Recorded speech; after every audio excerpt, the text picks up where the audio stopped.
नमस्कार, मैं हूं आपके साथ छाया चौधरी और आप देख रहे हैं जी मध्य प्रदेश छत्तीसगढ़। आज हम बात करेंगे एक ऐसे मुद्दे की जो पिछले कुछ सालों से देश में लगातार चर्चा का विषय बना हुआ है। बात कर रहे हैं बुलडोजर कार्रवाई की। जब भी किसी अवैध निर्माण, अतिक्रमण या किसी आरोपी के घर और दुकान पर बुलडोजर चलता है तो सबसे बड़ा सवाल यही उठता है कि क्या ये कार्रवाई पूरी तरह कानूनी है? क्या प्रशासन जब चाहे जहां चाहे बुलडोजर चला सकता है या फिर इसके लिए भी कानून में तय प्रक्रिया है? आज की इस चर्चा में हम भावनाओं या फिर राजनीति से नहीं बल्कि कानून की नजर से इस पूरे मामले को समझेंगे। देश की सर्वोच्च अदालत भी बुलडोजर कार्रवाई पर बेहद सख्त रुख अपना चुकी है। ऐसे में इस मुद्दे को बारीकी से समझना बेहद जरूरी है। और आज हम जानेंगे कि किसी मकान, दुकान या दूसरी संपत्ति पर बुलडोजर चलाने से पहले प्रशासन को किन नियमों का पालन करना होता है। क्या संपत्ति के मालिक को अपनी बात रखने का मौका मिलना चाहिए? किन परिस्थितियों में तुरंत कार्रवाई की जा सकती है और किन मामलों में ऐसा नहीं किया जा सकता? साथ ही ये भी कि अगर किसी व्यक्ति को लगता है कि उसके साथ गलत तरीके से बुलडोजर कार्रवाई की गई है तो उसके पास क्या क्या कानूनी अधिकार हैं, वो किस अदालत का दरवाजा खटखटा सकता है। यानी कुल मिलाकर आज हम बुलडोजर कार्रवाई के हर पहलू पर बात करने वाले हैं। प्रशासन के अधिकार, नागरिकों के अधिकार, कानून की प्रक्रिया, अदालतों का नजरिया और उन सवालों पर जिनके जवाब सब नागरिक को पता होने चाहिए। और चलिए इसी पर हमारे साथ इस वक्त अलग अलग गेस्ट जुड़ेंगे, लेकिन फिलहाल सिद्धार्थ सिंह एडवोकेट इस वक्त हमारे साथ जुड़े हुए हैं। सिद्धार्थ जी, देखिए, सबसे पहले सवाल यही उठता है कि जब बुलडोजर कार्रवाई होती है तो क्या जो लोग एक दशक से एक ही जगह पर रह रहे हैं, अचानक से प्रशासनिक कार्रवाई कैसे हो जाती है, कैसे संभव होती है, और क्या उन लोगों का जो अधिकार है उस क्षेत्र में वो पूरी तरह से खत्म हो जाता है बुलडोजर कार्रवाई के बाद? देखिए, पहले तो हमें ये समझना होगा कि ये बुलडोज़र एक्शन की ज़रूरत क्यों पड़ रही है। सबसे पहली बात मैं ये कहना चाहूँगा कि बुलडोज़र एक्शन इस चीज़ का प्रमाण है कि हमारे सिस्टम में जुडिशरी और सरकार जो न्याय देने का उसका कर्तव्य बनता है, वो न्याय देने से लोगों को वंचित रख रही है। जैसे आपने पूर्व में देखा होगा, एक स्ट्रीट जस्टिस का जो कंसेप्ट शुरू हो गया था। भीड़ आती थी, किसी व्यक्ति को निशाना बनाती थी, उस व्यक्ति को उसका मर्डर हो जाता था उस भीड़ के द्वारा, और इस तरह से एक स्ट्रीट जस्टिस की प्रथा शुरू हो गई थी, जो कि अब काफ़ी कुछ एक्शंस होने के बाद, कोर्टों के इंटरफेरेंस के बाद अब उसमें काफ़ी नियंत्रण लगा है। इसी प्रकार ये जो ट्रेंड है बुलडोज़र का, ये एक डिस्टर्बिंग ट्रेंड है जो कि एक सिस्टम की अक्षमता को दर्शाता है।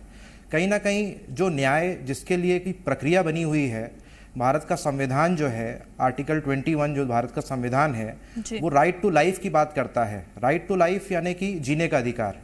जीने का अधिकार में सम्मिलित है किसी भी व्यक्ति का एक छत, जो उसके लिए सबसे ज़रूरी चीज़ है, वो छत उसके पास रहे, यदि वो कानूनी रूप से सही है, सही परमिशंस के द्वारा बनाई गई है। हाँ, मैं ये कह सकता हूँ यदि थोड़ा बहुत उसमें अतिक्रमण में आ जाता है या कोई ऐसी चीज़ है जो कानून के विरुद्ध पाई जाती है, तो उसको हटाने का एक अधिकार सरकार के पास होता है, म्युनिसिपल अथॉरिटीज़ के पास होता है।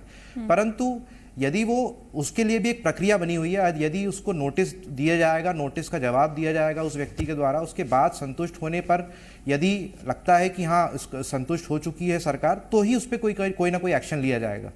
अन्यथा इस तरह से बुलडोज़र कार्रवाई जो है, ये पूरी की पूरी एक तरह से हमारी व्यवस्था चरमरा गई है, उसका एक पूरा उदाहरण है। ठीक है, इस वक्त हमारे साथ प्रकाश व्यास जी भी जुड़ चुके हैं, वरिष्ठ पत्रकार हैं। प्रकाश जी, देखिए, आप तो लंबे समय से पत्रकारिता कर रहे हैं, लेकिन हाल फिलहाल में अगर हम देखें तो लगातार कार्रवाई जिसका खौफ अपराधियों में बैठाने की कोशिश की जाती है प्रशासन द्वारा, वो है बुलडोजर कार्रवाई। तो आखिर कब और किन मामलों में ये बुलडोजर कार्रवाई होती है, ये आप स्पष्ट तौर पर दर्शकों को समझा दें तो अच्छा होगा। आपने एक लाइन बोली है कि अपराधियों में खौफ पैदा करने के लिए बुलडोजर नीति जो है, खासकर बीजेपी संगठित जो राज्य है वहां पर ये किया जा रहा है, और ये काफी हद तक सही है। देखो, कानूनी और संवैधानिक प्रक्रिया अपनी जगह है, लेकिन समाज को चलाने के लिए कानून और वैधानिक प्रक्रिया से अलग भी कुछ हार्ड डिसीजन लेना पड़ते हैं, और वो डिसीजन में एक हिस्सा है बुलडोजर। लेकिन इससे कई बार ये होता है कि बेगुनाह भी उसमें शामिल हो जाते हैं, बेगुनाहों का भी जो है उस पर बड़ी परेशानी होती है। लेकिन कहीं ना कहीं यूपी की हम बात करें और या एमपी में जहां हुआ की बात करें कि ऐसे खासकर विशेष समुदायों पर ही बुलडोजर प्रक्रिया करी गई है, जो असंवैधानिक तो लगती है और अमानवीय भी लगती है। तो कहीं ना कहीं न्याय के शरण में जाके इस चीज को किया जाए तो ज्यादा वैधानिक होगी और भय भी पैदा होगा। लेकिन सिर्फ आप एक विशेष समुदाय को टारगेट करके यदि भय पैदा करने के लिए बुलडोजर प्रक्रिया अपनाते हैं तो इसका मैं समर्थन नहीं करता हूँ। ये कहीं ना कहीं खौफ की जगह एक आतंक पैदा करता है। और जब हम बात करते हैं यूपी सरकार की, तो वहां नाम ही दे दिया गया है बुलडोजर बाबा उनको। तो उस प्रक्रिया को हम हर स्टेट में लागू नहीं कर सकते। वहां था, चलो आतंक था और वहां इस तरह के माफिया थे जिन पे कार्रवाई करना आवश्यक थी, लेकिन वो हर स्टेट में लागू नहीं करना चाहिए। जी प्रकाश जी, इसी से जुड़ा हुआ एक और सवाल मैं आपसे ही लेना चाहती हूँ। अगर किसी व्यक्ति के खिलाफ कोई आपराधिक मामला दर्ज है तो क्या उसी आधार पर बुलडोजर कार्रवाई हो सकती है?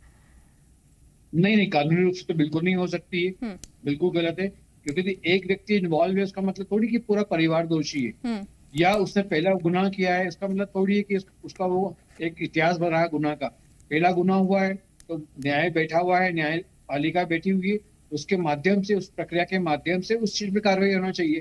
केवल आप डराने के लिए और समाज में संदेश देने के लिए कि हम बुलडोजर से जो है आपके भय आतंक को समाप्त कर सकते हैं, तो ये गलत है। इस दिशा में सरकार को सोचना चाहिए।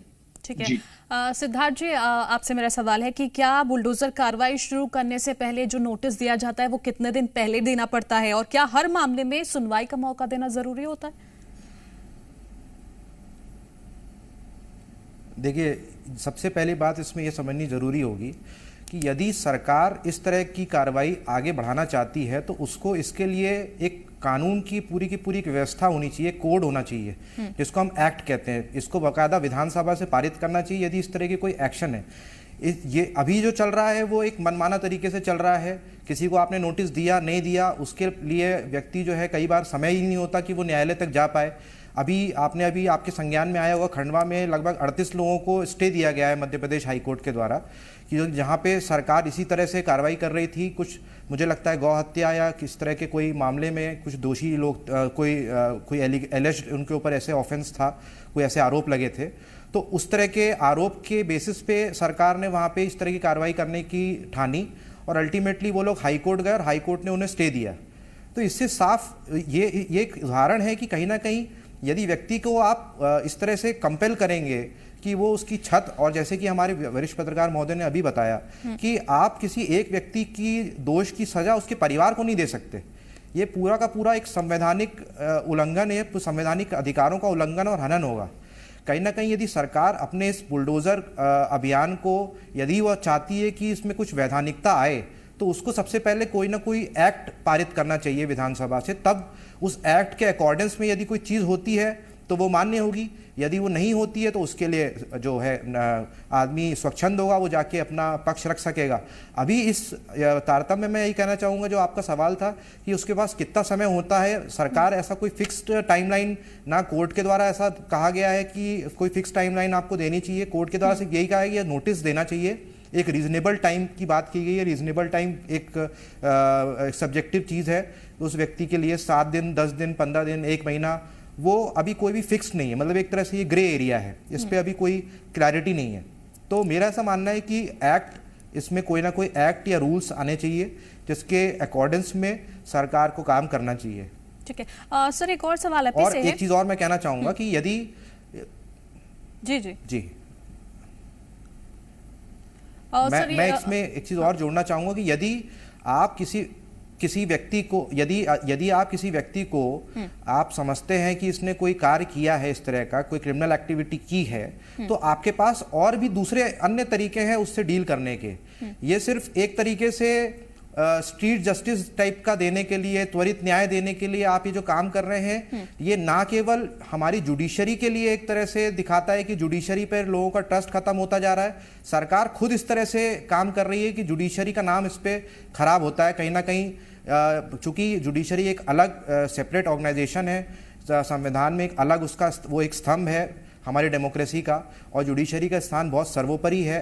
आज भी भारत का कोई भी नागरिक जो है वो सबसे पहले जब उसको कोई भी तरीके का डिफिकल्टी फेस होती है सरकार के द्वारा या किसी अन्य व्यक्ति के द्वारा, तो आज भी न्याय व्यवस्था पे ही लोगों का अभी भी ट्रस्ट है। पर इस तरह की जो गतिविधियां रहती हैं, इससे कहीं ना कहीं सरकार जो है जुडिशरी को भी धता बताने से बाज नहीं आती। तो ये कम से कम रुकना चाहिए मेरे हिसाब से। ठीक है। और सर, इसी से जुड़ा हुआ एक और सवाल, जैसा कि अभी प्रकाश जी ने भी कहा, आपने भी कहा कि कई केसेस ऐसे होते हैं जिसमें लोग सामने आते हैं, कहते हैं कि हमारे साथ गलत तरीके से बुलडोजर कार्रवाई हुई है, या फिर जो कार्रवाई हुई वो उसके खिलाफ है, वो उन्हीं का हक है, या फिर तमाम तरह की बातें वो अपने पक्ष में कहते हैं। तो क्या उनके पास कोई और विकल्प होता है कि वो अपनी बात रख सकें? कानूनी विकल्प क्या उनके पास होता है? इसमें सबसे पहले देखना होगा, इसमें कानूनी विकल्प इसमें यही है, यदि बुलडोजर एक्शन हो जाता है तो उस इमारत के लिए वो व्यक्ति डैमेज, अगर वो अपने आप को सही साबित करने, उसे मालूम है कि वो सही था और उसकी इमारत सही परमिशंस के द्वारा बनाई गई थी, तो वो कोर्ट को अप्रोच कर सकता है, सिविल न्यायालय में वाद प्रस्तुत कर सकता है और सरकार से डैमेजेस क्लेम कर सकता है। परंतु आप ये समझिए इस बात को कि एक घर बनाने में एक व्यक्ति जो है अपनी पूरी ज़िंदगी की जो उसकी जमा पूंजी होती है वो खर्च करता है, और यदि कोई एक सदस्य उस पर्टिकुलर फैमिली का यदि उस माना भी जाए कि उसने कोई अपराध कारित कर भी दिया है, तो उसके लिए एक सजा का प्रावधान दिया गया है। हमारी भारतीय न्याय संहिता के अंदर सजा मिलेगी उसको, उसका ट्रायल होगा, बाकायदा प्रोसेस है, और उसके बाद जब कोर्ट उसको मानेगा कि वो दोषी है तब उसको सजा मिलेगी। मगर इस तरह से किसी के घर गिरा देने से आप उस ना केवल उस व्यक्ति बल्कि उसके पूरे परिवार पे जीवन यापन एवं उसकी जिंदगी जो है पूरी परिवार की, वो आप उसको अंधेरे में ले जाते हैं। तो कहीं ना कहीं उस व्यक्ति के पास यदि वो कोर्ट जाता भी है तो वो आधी उम्मीद तो हार चुका होता है वहीं के वहीं कि मेरा घर तो अब है ही नहीं। अगर वो आगे जाके उसको एक न्याय प्रक्रिया में समय लगता है और समय लगने के बाद यदि वो केस जीतता भी है तो उसको उस दौरान जो उसको राइट्स हैं, उसको रहने के जो राइट्स हैं, उसको एक छत के राइट्स हैं, आर्टिकल 21 संविधान का जो अनुच्छेद 21 है उसके तहत उसको जीने का जो अधिकार है डिग्निटी के साथ, वो आपने एक तरह से उससे वंचित कर दिया उस व्यक्ति को। तो सिर्फ उस पर्टिकुलर एक्शन के बाद जो चीज़ें हैं वो ज़्यादा चिंताजनक होती है। हाँ, यदि व्यक्ति को पहले से कहीं ना कहीं नॉलेज में आ जाता है कि इस तरह का हो गया है और सरकार हमारे खिलाफ इस तरह की कार्रवाई करने को जो है आतुर है, तो वो जल्द से जल्द अपने लिए हाई कोर्ट में जाके एक रिट फाइल कर सकता है। संविधान इसकी इजाज़त देता है और उसके बाद उस पर अपना केस जो है हाई कोर्ट के समक्ष रख के उस पर स्टे ले सकता है। ठीक है, मैं आपके पास लौटूंगी। प्रकाश जी, मेरा सवाल आपसे है कि क्या कानून का राज और त्वरित कार्रवाई, इन दोनों के बीच में संतुलन कैसे बनाया जा सकता है? जी, बड़ा कठिन क्वेश्चन है। भारत में तो ये आज की तारीख में थोड़ा सा कठिन दिख रहा है, खासकर विशेष कुछ राज्यों में जहां हमारी बीजेपी की सरकार है। मैं यही कहना चाहूंगा कि एक सस्ती लोकप्रियता और वोट बैंक के खातिर हम न्यायिक व्यवस्था में दखल ना करें। जरूर बुलडोजर प्रक्रिया से एक लोकप्रियता मिलती है मंत्री को, मुख्यमंत्री को, और कहीं ना कहीं वोटों का ध्रुवीकरण भी होता है। तो इनके चलते हुए ये चीजें हर स्टेट में अब लागू की जा रही है, जो एक असंवैधानिक है। इस पे रोक लगाना चाहिए। इनका संतुलन जब ही बनेगा जब न्याय प्रणाली इसमें कठोर कार्रवाई करेगी। यदि कहा कि कहीं बुलडोजर कार्रवाई हुई है तो उसमें त्वरित न्याय उस व्यक्ति को दिया जाए जो इसलिए बुलडोजर के अंतर्गत आ गया क्योंकि उसके घर में किसी ने क्राइम करा हो, लेकिन बाकी लोग निर्दोष थे। तो न्याय व्यवस्था को जो है त्वरित कार्रवाई फास्ट ट्रैक के माध्यम से इसका एक अलग से न्याय व्यवस्था बनाना चाहिए ताकि लोगों को राहत भी मिले और सरकार को भी समझ में आए कि हम जो कदम उठा रहे हैं ये गैर संवैधानिक न्याय प्रक्रिया के प्रारूप में नहीं आता है। तो सरकार भी कहीं ना कहीं रुकेगी, तभी संतुलन कायम हो पाएगा। जी ठीक है। सिद्धार्थ जी, अभी आप बता रहे थे कि सीधे हाईकोर्ट जाकर वो अपील कर सकते हैं, और तो क्या सीधा हाईकोर्ट या फिर सुप्रीम कोर्ट जाया जा सकता है, या फिर निचले स्तर पर पहले कोई दूसरे विकल्प के पास जाना होता है उसके बाद हम हाईकोर्ट जा सकते हैं? नहीं, इसमें सीधे आदमी के पास आर्टिकल 226 जो है संविधान का अनुच्छेद 226, उसके तहत हर व्यक्ति के पास अधिकार है कि वो अपने इस तरह की कोई भी चीज़ के लिए आर्टिकल 21 का, जिससे मैंने कहा कि ये वायलेशन होता है, अनुच्छेद 21 का सीधा वायलेशन है। संवैधानिक अधिकार जो व्यक्ति का एक मूल अधिकार है उसका यदि वायलेशन होता है तो व्यक्ति सीधे अपनी मांग जो है वो रिट याचिका के द्वारा वो हाई कोर्ट में अपनी प्रस्तुत कर सकता है। चूंकि सुप्रीम कोर्ट जाना हर व्यक्ति के लिए इतना संभव नहीं हो पाता है, तो हाई कोर्ट ही एक ऐसा पहला फोरम है जहां पे वो अपनी जो है पूरी परेशानियों को कोर्ट के समक्ष प्रस्तुत कर सकता है। उस पर हाई कोर्ट्स भी बहुत स्ट्रिक्ट हैं, वो इसमें एक्शन लेती हैं और तुरंत स्टे भी मिलता है ऐसे केसेस में। ठीक है। और इसमें एक चीज़ और मैं जोड़ूंगा इसी कंटिन्यूएशन में कि जी कि यदि हम एज अ सोसाइटी अगर हम इसको देखेंगे, एक सोसाइटी का अगर हम सामूहिक तौर पे इसका विश्लेषण करेंगे, तो अन्याय जो कर रहा है और अन्याय को सह रहा है, वो दोनों ही एक तरह से एक ही पेडेस्टल पे मैं उसको मानता हूँ, वो दोनों इक्वल हैं। यदि आप अन्याय के खिलाफ आवाज़ उठाएंगे एज अ कलेक्टिव सोसाइटी, हमें ये चीज़ सोचनी होगी कि इस तरह का एक्शन जो है आज किसी और के साथ हो रहा है, परंतु यदि कल को आपको कोई गलत आरोप में फंसा देता है यदि, तो आपके खिलाफ भी इस तरह की कार्रवाई हो सकती है। मेरे को इसी चीज़ पे राहत इंदौरी साहब का एक हमारा बहुत फेमस जो एक शेर है कि लगेगी आग तो आएंगे कई घर जद में, यहाँ पर सिर्फ हमारा ही जाति मकान थोड़ी है। तो हमें यह हमेशा याद रखना चाहिए कि यदि आप इनजस्टिस होते हुए देख रहे हो, तो कभी ना कभी हो सकता है वो इनजस्टिस आपके साथ भी हो जाएगा। तो हमें एज अ सोसाइटी ये सोचना बहुत ज़रूरी है, बहुत आवश्यक है, क्योंकि हम एक सिविल सोसाइटी है, हम एक कानून के साथ चलने वाली सोसाइटी है। संविधान यहाँ पे लागू है, संविधान के जो है पूरे के पूरे जो लॉज हैं वो इस पे लागू हैं। तो हमें बिल्कुल भी, हम हो चाहे हमारे आसपास कोई व्यक्ति यदि वो पीड़ित है, तो हमें यथासंभव उसकी मदद करनी चाहिए, आवाज़ उठानी चाहिए, और कोर्टों का रास्ता हमेशा खुला होता है, हमें कोर्टों के समक्ष हमेशा अपनी बात रखनी चाहिए। ठीक है। एक आखिरी सवाल मैं लेती हूँ प्रकाश जी से। प्रकाश जी, हर राज्य में क्या ये जो प्रक्रिया है बुलडोजर कार्रवाई की वो अलग अलग होती है, या फिर पूरे देश भर में जो मूल कानूनी प्रक्रिया है वो एक समान है? वैसे तो हर राज्य में अलग अलग हो रही है, जिसका जितना सीटें है, जितना पावर है, उसके अनुसार वो उपयोग कर रहे हैं। पूरे भारत में एक जैसी स्थिति नहीं है। आप देखें यूपी में सबसे ज्यादा है, धीरे धीरे आप देखें कि एमपी में बढ़ता जा रहा है, दिल्ली में भी हुआ है, हरियाणा में भी हुआ है। तो जहाँ बीजेपी शासित प्रदेश है वहां पे कार्रवाई ज्यादा होती है, और जहां गैर बीजेपी सरकार है वहां कार्रवाई ज्यादा अमूमन देखने को नहीं मिलती है। हालांकि कहीं कहीं किया गया है, लेकिन वही होता है कि आप टारगेट किसको करते हैं। मेरा मतलब है कि जो संविधान ने अधिकार दिया है जन माल की हानि, जन माल से मतलब व्यक्ति की जान से भी जुड़ा हुआ है और व्यक्ति की संपत्ति से भी जुड़ा हुआ है। तो जब आप किसी की संपत्ति को तोड़ते हैं बिना संवैधानिक अधिकारों के, तो वो बड़ी हानि है, जनता की हानि है, प्रजातंत्र की हानि है, लोकतंत्र की हानि है।